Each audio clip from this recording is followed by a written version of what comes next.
Lo que tú mires, si no sabes de dónde viene, si tú no puedes identificar su origen, no te lo comas. Voy a contestar con algo que no te espera. ¿Cómo alimentar tu salud y no tu enfermedad? Lo primero es plantearte si esa rutina es lo que tú quieres para tu salud. ¿Qué tan sano puede ser esas lentejas que te comes en el supermercado ya preparadas? Hay un sesgo a veces hasta de 3 décadas, desde que algo se determina por investigación científica de que por ahí no es, hasta que se logra pues reglamentar, ¿no? Me lo pones difícil. Una persona que vaya al gimnasio todos los días y haga 1 hora de entrenamiento, no deja de ser sedentario. Es un sedentario que se mueve 1 hora al día. Si tuvieses que dejarle un mensaje a las personas que nos están escuchando desde la Iraya más auténtica, ¿cuál sería? ¿Cómo alimentar tu salud y no tu enfermedad? Bueno, comenzamos. Hoy en día, sin duda, hemos perdido un poco el norte, ¿no?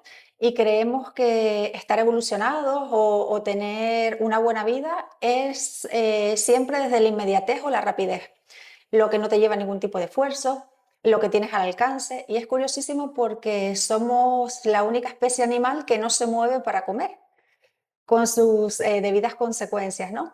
Entonces, aquí muchas veces lo haces porque has entrado en la rutina de la vida y ni siquiera has tenido la capacidad de pararte y pensar qué estoy haciendo, pero realmente todo aquello que nos aleja de lo que era nuestro origen, de la naturaleza, de los ritmos del sol y la luna, del contacto directo con el mundo animal y lo que no sea un alimento puramente, lo que estás es alimentando tu enfermedad.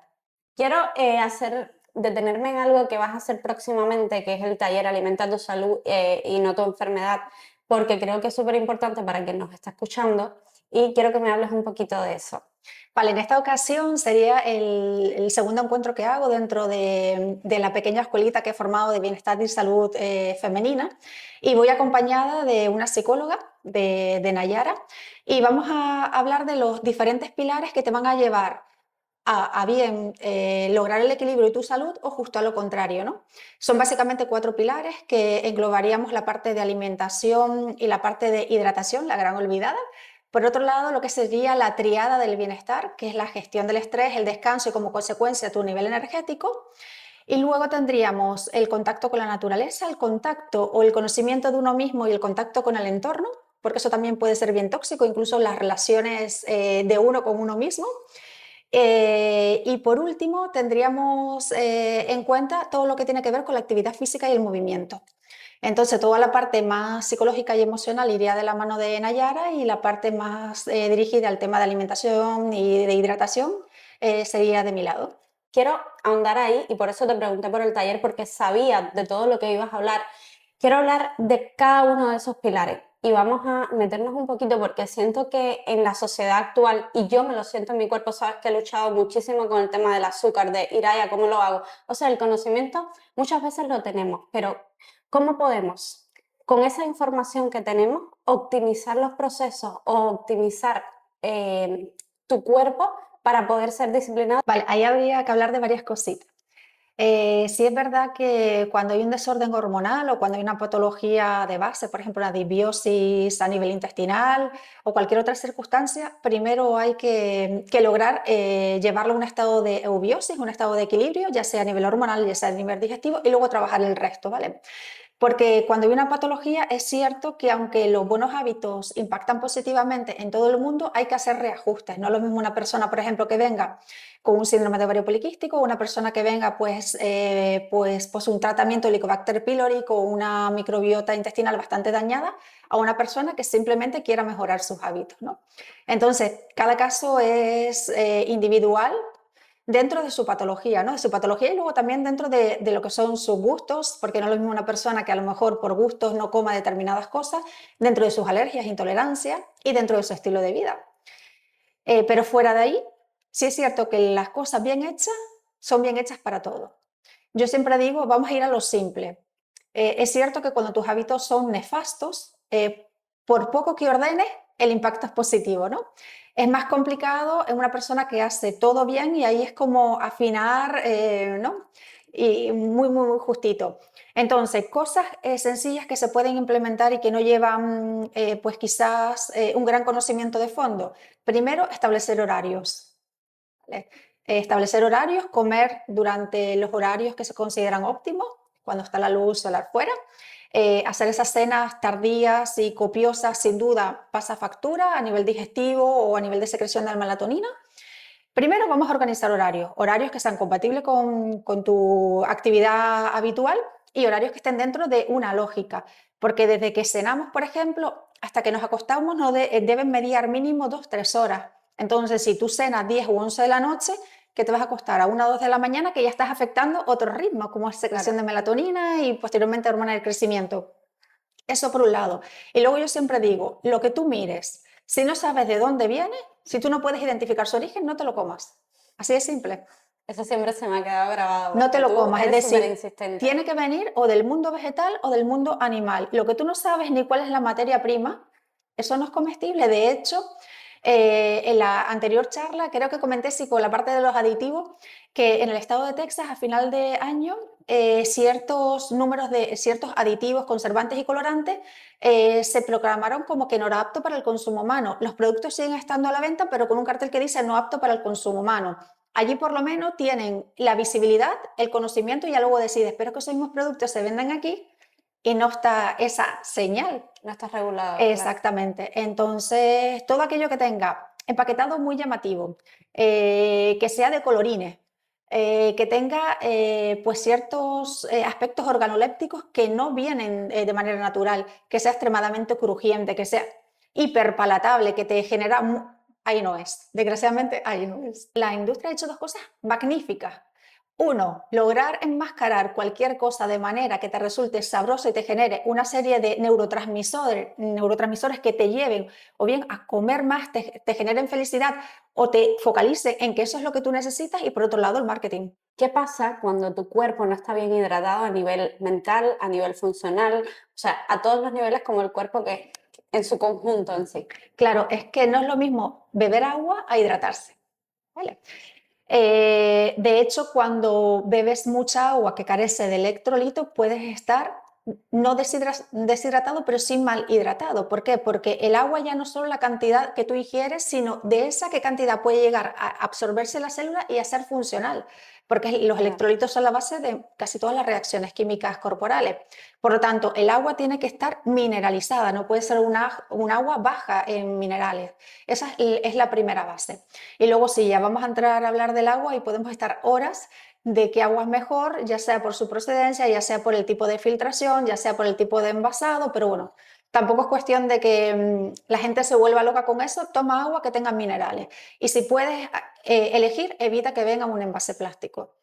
Que sean contemporáneos conmigo, que tenemos varias décadas más que tú, recordarán que nunca antes hubo agua en botellas de plástico, antes el agua era en vidrio y yo recuerdo pues, que te la dejaban en casa, la cajita de agua, y tú retornabas los envases vacíos. ¿Por qué nuestros abuelos, si comían muchísimo más dulce, muchísimo más azúcar, vivían muchísimo más y con mejor calidad que nosotros? Claro, eso de que comían más azúcar es relativo, ¿no? Hay, por ejemplo, en tu país de origen, sí es verdad que la caña de azúcar, de hecho, la zafra azucarera, y ahí podemos hacer historia de cuando la revolución, se consumía, pero también la actividad es que no era ni mucho menos comparable. El azúcar, digamos que el azúcar fue malo desde sus inicios, porque de hecho se cogió a las poblaciones, se esclavizaron para obtener el azúcar. O sea que desde el origen del producto ya fue con un tinte bastante negativo.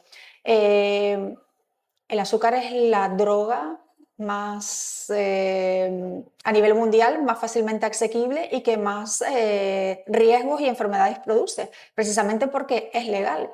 Claro. Vale, partiendo de ahí, lo que es cierto es que antes el nivel de actividad que había, no había esa cronodisrupción, la gente trabajaba bestialmente y mucha gente en trabajos primarios totalmente al sol, en la tierra.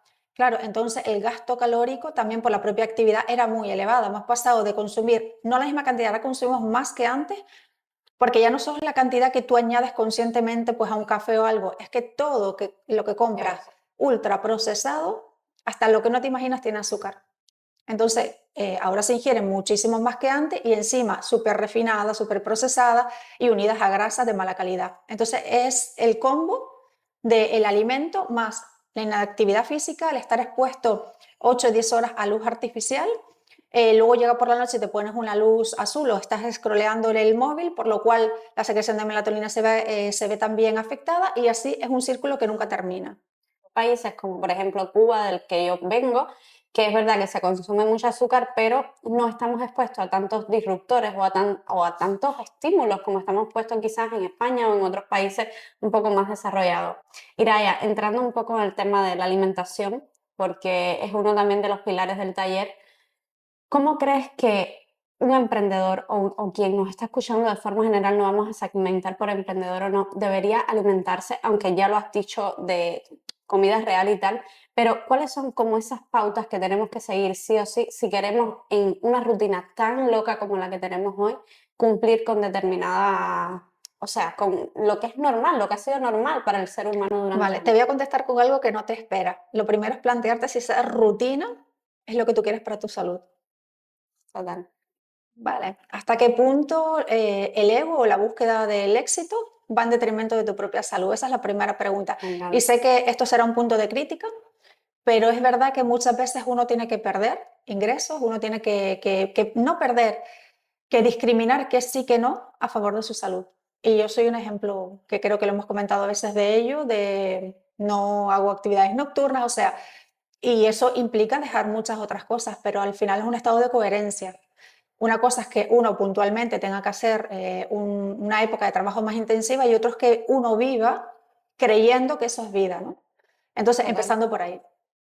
Ese es el primer paso. Luego, yo siempre digo que la buena alimentación comienza en el momento que tú vas a comprar. Lo que tú no tienes en tu casa no te lo vas a comer. Y entonces vas a optar por comer lo primero que veas en cualquier lugar. Eso es lo primero, hacer una compra desde un estado de conciencia. Y para hacer la compra, cuestiones básicas. Más mercado y menos supermercado. No vayas a hacer la compra con hambre. Lleva una lista. Súper interesante. Lleva una lista exactamente de lo que necesitas para evitar caer en tentaciones, porque una vez que te lo llevas a tu casa, antes o después te lo vas a comer. Ujú. Y luego ir a lo primario. La carne, la carnicería, el pescado, la pescadería, la fruta, la frutería. Y ya evita pasar por pasillos que son tentadores, por el tipo de iluminación, por la altura en la que te ponen los alimentos, llamemos alimentos, los productos comestibles, ¿vale? Entonces es ir a lo básico. Si tú tienes una compra y tienes elementos primarios de calidad, es más difícil que tu alimentación sea mala. Porque en el peor de los casos, cuando se te apetece algo, o vas a abrir unas aceitunas, o te vas a ir a unos frutos secos, a una pieza de fruta, a un yogur natural. En cambio, si tu cocina es todo lo contrario, pues vas a optar por lo que tienes. Entonces, el primer paso, tener una compra coherente con lo que tú quieres para ti. Total. Y el segundo, si es verdad que no todos tienen el tiempo, ni el deseo, ni el gusto de cocinar, ve a lo simple.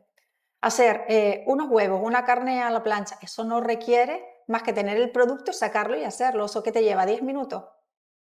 Total. Ahora siento que todos los supermercados tienen como comida preparada. Y este es un tema que me entra un poco en contradicción porque digo, vale, ¿qué tan sano puede ser esas lentejas que te comes en el supermercado ya preparadas? O esa crema o sea, que la fecha de vencimiento, por ejemplo, lo compro hoy y puede estar dentro de un mes. Entonces, ¿qué tan sano es comer eso en el día a día? Es que aquí hay dos cosas, porque si te fijas en los supermercados están los productos que ya vienen envasados, por ejemplo, crema de calabaza, y que son lo que serían productos de cuarta generación, que simplemente es calentarlo y comerlo, y los que están, hay supermercados que tienen un lugar un stand donde recién te los hacen y te los envasan, ¿vale? El que te dura un mes obviamente debe tener algún tipo de conservante antioxidante. El otro, pues si es fresco, no lo tiene. ¿Qué es lo que sucede? Que realmente la materia prima te tienes que fiar de lo que diga la etiqueta, sin saber muy bien el origen. Y luego son los envases, los propios envases. Una comida caliente, un envase de poliestireno o un envase de plástico, lo que va a hacer, y sobre todo si es ácido el contenido, que se secrete pues el material, o sea, que se traspase el material al producto, ¿no? Y luego si los compras de los que te ponen calentar en el microondas, perfora y calienta, ya. Estuve en el taller de hace 2 semanas más o menos de disruptores, bueno, fue de tóxicos realmente, y Sí, hablaba de disruptores endocrinos y digo, con razón, Me pasa todo lo que me pasa, porque todo lo que tú decías, esto no se debe hacer, es lo que hacemos en el día a día y es lo que tenemos súper normalizado. Por ejemplo, el envase de plástico que evidentemente hemos hablado antes, pero también me llama un montón la atención cómo tú insistías en lo del microondas y yo decía, ¿cómo? O sea, tenemos súper normalizado lo de calentar la comida en microondas. Ahora yo de vez en cuando la caliento, pero lo trato de evitar, ¿vale? Claro, Igual tengo a mi hermano que me dice, acuérdate de Iraya. claro, es que en el microondas y encima es un envase de plástico. Claro. Y muchas veces con su tapita de plástico que simplemente perfora. Es que es como yo comentaba en el taller, hay un sesgo a veces hasta de 3 décadas, desde que algo se determina Ujú. por investigación científica de que por ahí no es, hasta que se logra pues reglamentar, ¿no? Que se tomen acciones, que las empresas hagan los cambios y que se entere la población. El ser humano no nació para comer plástico. ¿Qué papel juega el ejercicio físico en todo esto que hemos hablado? Bueno, fíjate que el ser humano, a mí es curioso y creo que alguna vez lo hemos comentado, cuando los pacientes me dicen, no, pero yo camino, y yo pienso, claro, estás en bipedestación, te toca caminar, es decir, el ser humano nació y su organismo está preparado para trepar, saltar, correr, no para estar sentado. Una persona que vaya al gimnasio todos los días y haga 1 hora de entrenamiento, no deja de ser sedentario. Es un sedentario que se mueve 1 hora al día. Wow, Claro, porque si tú, es verdad que es mejor eso que nada, eso es claro. obvio, ¿no? Pero si tú tienes jornadas intempestivas que tú te levantas por la mañana, te sientas en una mesa, luego de esa mesa te pasas a otra para comer, luego vuelves a esa mesa, luego a lo mejor cambias de lugar, vas a tu casa y sigues trabajando, te sientas a ver la tele y cuando tú miras has estado 6 o 7 horas durmiendo, 8 y 10 y pico sentado. El ser humano está para estar en movimiento.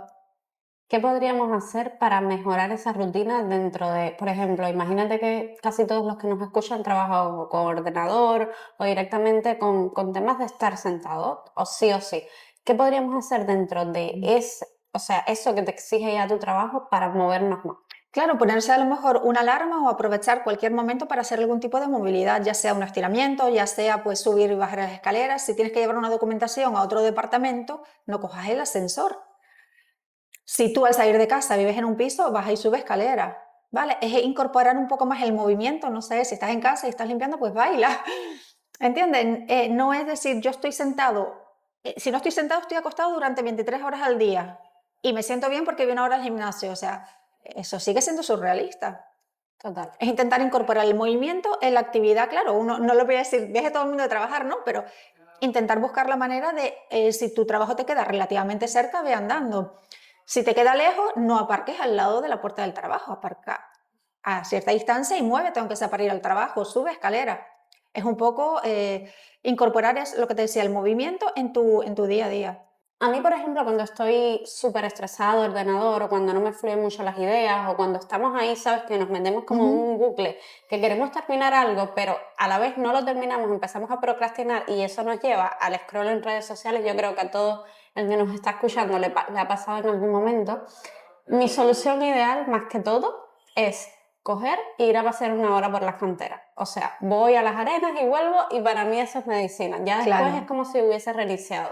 ¿Por qué sucede eso? O sea, el caminar, el estar en contacto con la naturaleza, el ¿por qué? ¿Qué sucede en nuestro cuerpo? Es que, claro, cuando tú te mueves, realmente ya simplemente tu circulación se modifica. La vascularización, la oxigenación, es que es lógica. No, no, es que El aire es fresco y de hecho caminar, por ejemplo, por la montaña y te lo puedes permitir subir los 1500 metros de altitud donde ya no hay ese nivel de intoxicación, obviamente la oxigenación es diferente.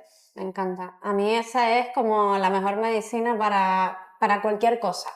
Iraya, hablabas de la triada del bienestar y estuviste indagando un poquito sobre cada una de ellas, pero me gustaría que entráramos ahí y me cuentes un poco más por qué es tan importante para la salud y para el día a día. Vale, aquí deberemos unir por un lado lo que es la gestión del estrés, que de eso, como te comenté, hablaría Nayara. Esa gestión del estrés, esos niveles de cortisol, cómo influyen en el descanso, ¿vale? Y al final el resultado de cómo sea tu nivel de estrés y cómo sea tu descanso va a determinar tu nivel energético. Por eso lo llamamos la triada del bienestar, ¿no? Yo solamente para puntualizar debemos tener en cuenta que la secreción de cortisol tiene una serie de biorritmos que es inversamente a la de la melatonina, por lo cual si en el momento que toca descansar tu cortisol, lejos de estar en su pico más bajo, está en el pico más alto, va a evitar la secreción correcta de melatonina, que la melatonina, más allá de inducir o de acompañar a ese buen descanso, es un antioxidante súper potente e interviene también en la modulación del sistema inmune, por lo cual es fundamental. Además, si el cortisol está mantenido, o sea, fuera del biorritmo que le toca durante mucho tiempo, se afectaría también la hormona del crecimiento, que ya a nuestras edades no vamos a crecer, pero sí es verdad que interfiere en la reparación. Entonces, por eso decimos que si tienes una buena gestión de los niveles de estrés, un descanso adecuado, tu nivel energético será diferente, porque si no descansas y estás siempre acelerada, llegará un momento que no vas a tener energía.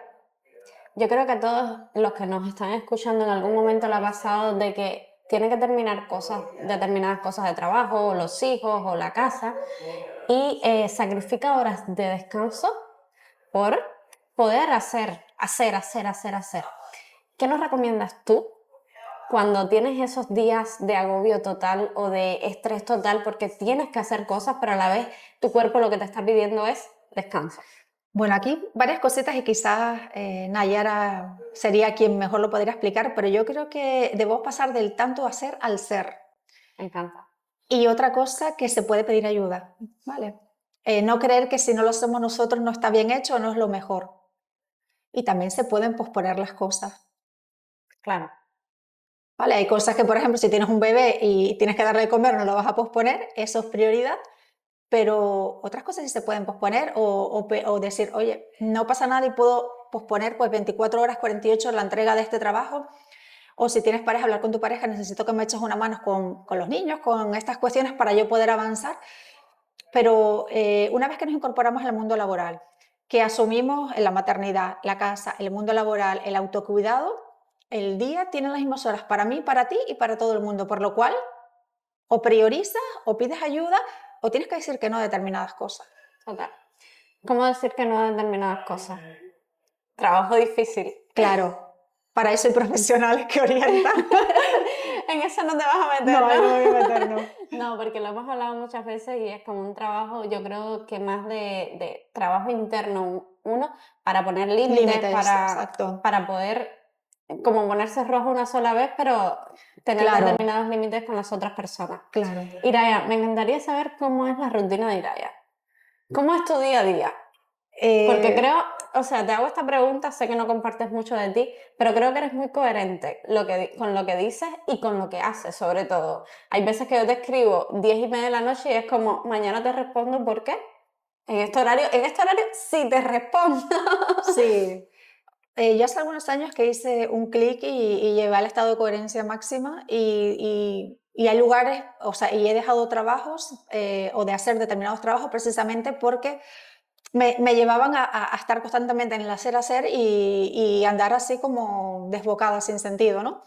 Entonces, sí es verdad que de mi vida personal no me gusta hablar, pero sí soy coherente con lo que yo misma predico.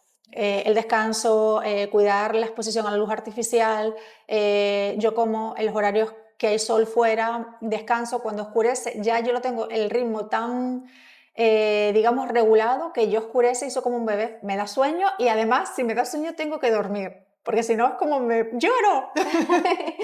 Me estresa. Sí, pero intento eso, es decir, si no hay una diferencia entre lo que yo digo y lo que yo hago, ahí no la hay. ¿Por qué es tan importante? Y sobre todo siento que en esta sociedad actual y en los últimos años, ser para después poder hacer y sobre todo tener. Ahí entraremos en otro mundo que ya se aleja de mi trabajo, ¿no? Si me lo pides como opinión personal, Sí, total. que no es consejo ni profesional ni mucho menos, porque tampoco estoy cualificada para hacerlo, pero desde mi punto de vista, todo está dentro. Lo de fuera es un reflejo de lo de dentro, ¿no? Porque hay un libro que a mí me encanta, pero que para entenderlo hay que leerlo varias veces, que es el Kybalión, y que hay unos principios básicos que es como dentro es fuera, como es arriba es abajo, que es difícil entenderlo si no sabes de qué estoy hablando, pero es un principio de coherencia, ¿no? La ley de la polaridad. Entonces, no puedes hacer si tú no eres, porque ahí se puso en quiebres energéticos, o bien porque se nota o se percibe que no es real lo que tú dices con lo que tú haces, o porque precisamente ese propio quiebre termina acabando contigo. Total. Una muestra de ello y también de la coherencia un poco que has implementado en tu vida es el fundar, tú le dices como la escuelita, La la escuelita. escuelita me suena como a niño pequeño, pero es fundar la escuelita que he fundado recientemente. O sea, ¿por qué nació? ¿Por qué tú dices, o me acuerdo que me dijiste un día, estoy pensando en esto y al otro día la tenía y dije, esto es lo que siento que tiene que Sí. ser y esto es lo que va a pasar. Y realmente siento que está creando un impacto en el mundo desde la posición en la que está. ¿Por qué la creaste y qué objetivo un poco tienes con eso? Como te decía, bueno, yo vengo del mundo de la educación. Desde el 2008 he estado en el mundo de la educación reglada. Después hice como un parón y comencé con las consultas y fui pues un poco compaginando posteriormente lo que es la consulta con la formación básicamente a profesionales. Entonces sí es cierto que yo me daba cuenta que el impacto mayor uno lo hace cuando es capaz de compartir, porque no es cuestión de enseñar, de compartir lo que tú sabes con quien tiene interés.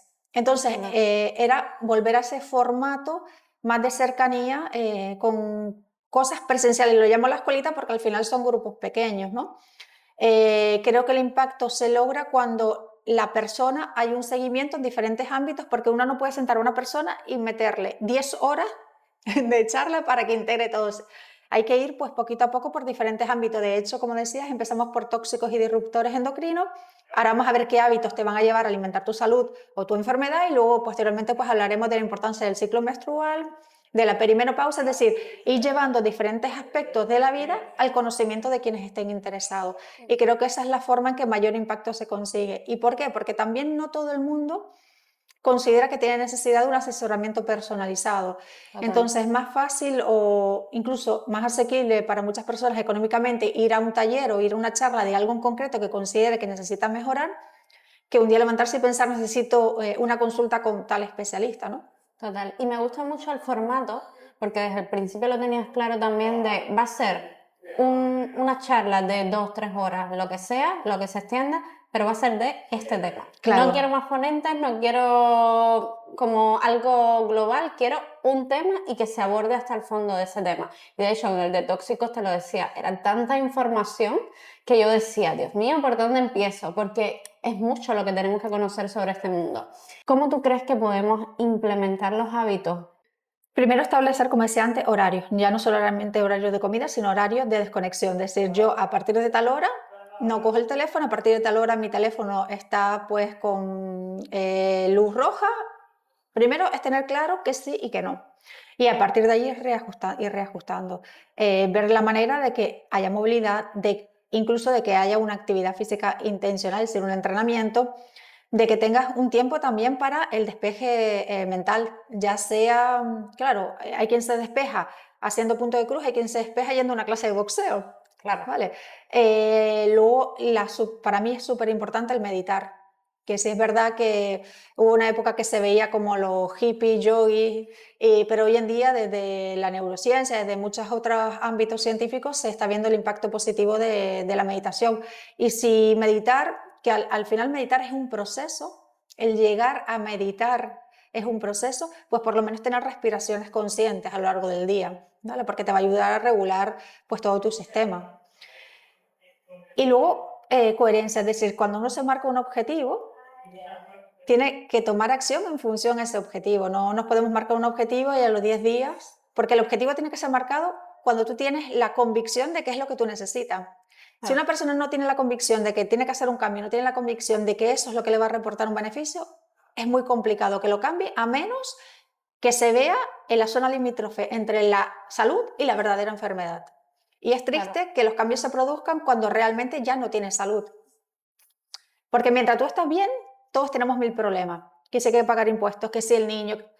En el momento que una patología te frena, desgraciadamente un cáncer, un infarto, ese es tu único problema, es recuperarte de eso. Entonces no hay que llegar hasta ahí, porque cuando llegas ahí te das cuenta que sí podías parar. Y que todo se pone como en un segundo plano. Exactamente, que todo se termina reajustando porque hay una prioridad, pues priorízate. Es decir, priorizarte, lejos de ser egoísta, y esto puede sonar raro, es altruista. Porque si tú no estás bien contigo misma, si tu salud no es lo primero, ¿cómo tú vas a ayudar al otro? Tú no puedes dar lo que tú no tienes. Tú no te puedes ocupar de tus hijos, de tu familia, si tu salud está totalmente hecha un desastre. Porque si te caes tú, al final, ¿quién los va a ayudar a ellos?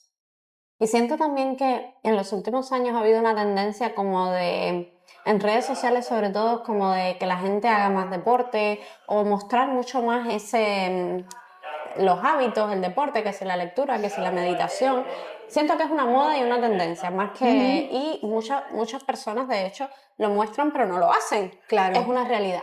Pero siento también que, por ejemplo, antes tú salías a correr y no había tanta gente corriendo. Es una realidad. Y ahora tú sales y es como todo el mundo está corriendo. Y me parece tan bonito que se ponga de moda eso. ¿Cómo llegar? Vuelvo a la coherencia entre lo que haces, dices, o sea, y piensas un poco y cómo irlo implementando. Porque a veces, no sé si me va a entender con la pregunta, la explico mejor. Es como yo me levanto y digo, pues hoy voy a ir a correr. Y me apetece, y me encanta, y vi un reel y me motivó. Vale, ¿cómo llevarlo a la acción? claro. Vuelvo a decir que no es mi ámbito, pero si me pregunta, hacer las cosas cuando tienes deseos es fácil. El mérito está hacerlo cuando sabes que lo tienes que hacer porque te va a reportar un beneficio y no tienes deseos. Y luego el tema de las redes, es verdad que es un arma de doble filo por eso, porque se ha visto que de hecho gente que tenía gran impacto en redes, lo que decían o lo que hacían, Bastante había diferente. exactamente. Entonces, es lo que te decía, si tú no tienes la convicción de que eso es lo que te va a reportar a ti un beneficio, el tener pues de manera externa algún tipo de motivación es limitada. Eso llegará un momento que en el tiempo no se sostiene. La Claro. convicción tiene que ser interna.